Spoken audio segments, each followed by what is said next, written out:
परमेश्वर कबीर जी ने कहा था कि अभी इसको डिस्क्लोज ना करना बच्चों, नहीं तो हमारा सारा मिशन फेल हो जाएगा, ये बच्चे मेरे पार नहीं हो पाएंगे। बिजली पीढ़ी जब आओगी, जब कलयुग 5500 वर्ष बीत जाएगा, तो 1997 में 5505 वर्ष कलयुग पूरा हो जाता है।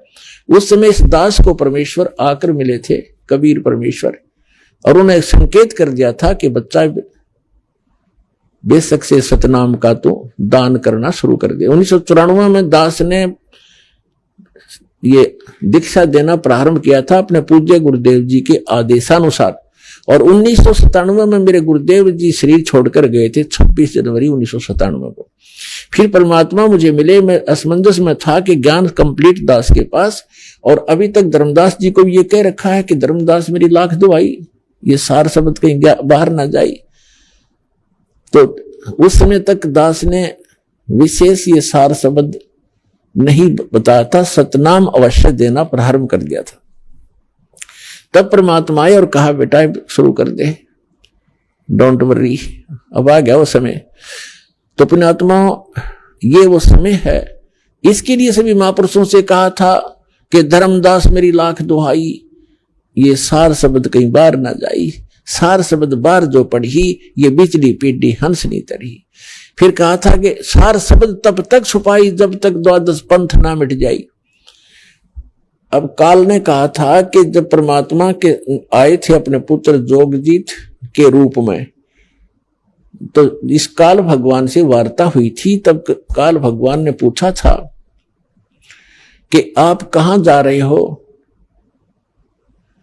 तो परमेश्वर ने कहा था मैं नीचे जाऊंगा तेरे ब्रह्मांडों में, और तूने सबको मिसगाइड कर दिया, भगवान का नाम और निशान मिटा दिया, अपनी महिमा का गुणगान करवाता है, झूठे मंत्र जाप करवा के इनको यहीं डाले रखता है।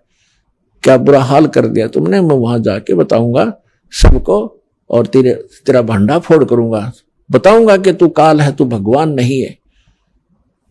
तब उसने पहले तो बहुत बदमाशी की, फिर पार नहीं बसाई भगवान के सामने, उनकी शक्ति के सामने वो बहुत फिट्टे मुंह हो गया। फिर पैर पकड़ लिए, फिर प्रार्थना की थी कि 3 युगों में जीव ना ले जाना, वचनबद्ध कर लिया भगवान का। और चौथे युग में कितने ही ले जाना, आप कितने युग जीव ले जाना।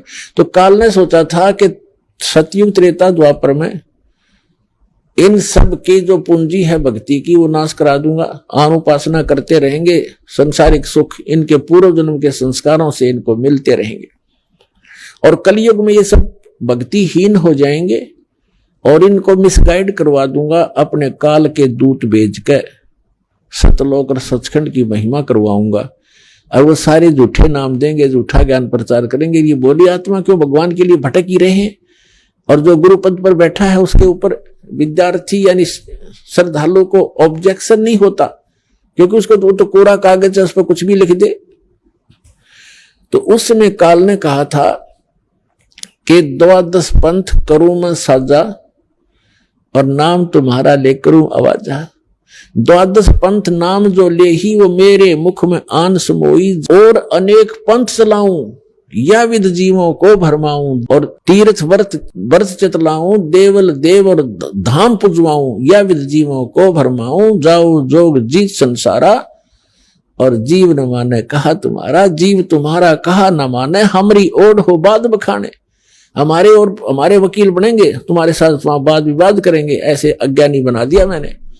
और 12 पंथ करूं मैं साजा, नाम तुम्हारा ले करूं आवाजा।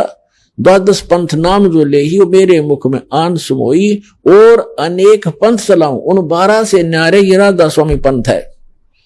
ये जड़ है, मूल है इस काल का, और इसी से आगे ये जितने पंथ पनपे हैं, जो सतलोक सचखंड सतपुरुष ने सुना बताने लगे। कबीर साहब और नानक साहब जी की वाणी को पढ़ कर इन्होंने हल्दी की गांठ से पंसारी बन गए, कख का पता नहीं। तो ये जो पंथ है, ये काल के चलाए हुए पंथ हैं। तो धर्मदास जी को और इन सभी महापुरुषों से कहा था कि यदि तुमने इसे अभी से डिस्क्लोज कर दिया, तो काल के दूत भी यही ज्ञान, ये मूल ज्ञान है जो दास आपको दे रहा है, ये हो मुख्य ज्ञान, वास्तविक ज्ञान, तत्व ज्ञान, सूक्ष्म वेद। तो परमात्मा ने कहा था इसी ज्ञान को ये काल के दूत घोट लेंगे, यही मंत्र देने लग जाएंगे, ये अधिकारी है नहीं, तो इनसे उपदेश प्राप्त करने वालों को भी कोई लाभ नहीं होना, क्योंकि अनधिकारी से बनवाया हुआ एक पासपोर्ट भी काम ना करे। एक दूसरे देश में जाने वाला और हमने जाना बहुत दूर, तो ये नकली संत, नकली डुप्लीकेट ये पासपोर्ट बना रहे हैं, झूठे नाम दे रहे हैं, और इस दास से ये प्राप्त करके सभी मंत्र। यदि कोई नकली स्वयं नाम देने लग जाता है तो वो भी महापराधी प्राणी है भगवान के दरबार में।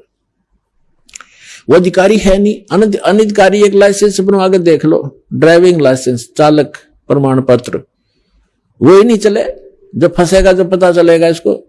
इसी प्रकार डुप्लीकेट पासपोर्ट बनवा रखा है, और जब हम वहां जाएंगे जहां इसकी आवश्यकता पड़ेगी वहां पकड़े जाएंगे, सारा जीवन नाश हो जाएगा।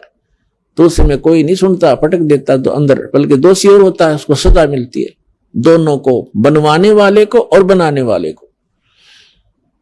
तो पुण्यात्मा विचार करो, दास क्या कहना चाह रहा है आपको, किस लिए सतर्क कर रहा है।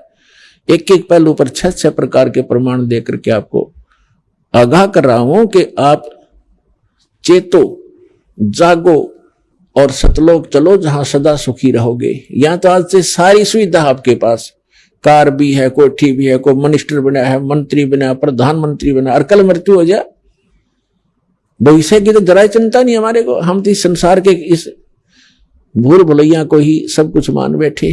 तो इस अज्ञान को हटाने के लिए सत्संग की और सतगुरु की आवश्यकता पड़ती है। और सौभाग्य आपका कि आपको ये दोनों ही प्राप्त हुए, सतगुरु भी मिल गए। सतगुरु मिल गए तो फिर तत्व ज्ञान और सत्य ज्ञान और सतनाम और सारा नाम सारा ही मिलेगा।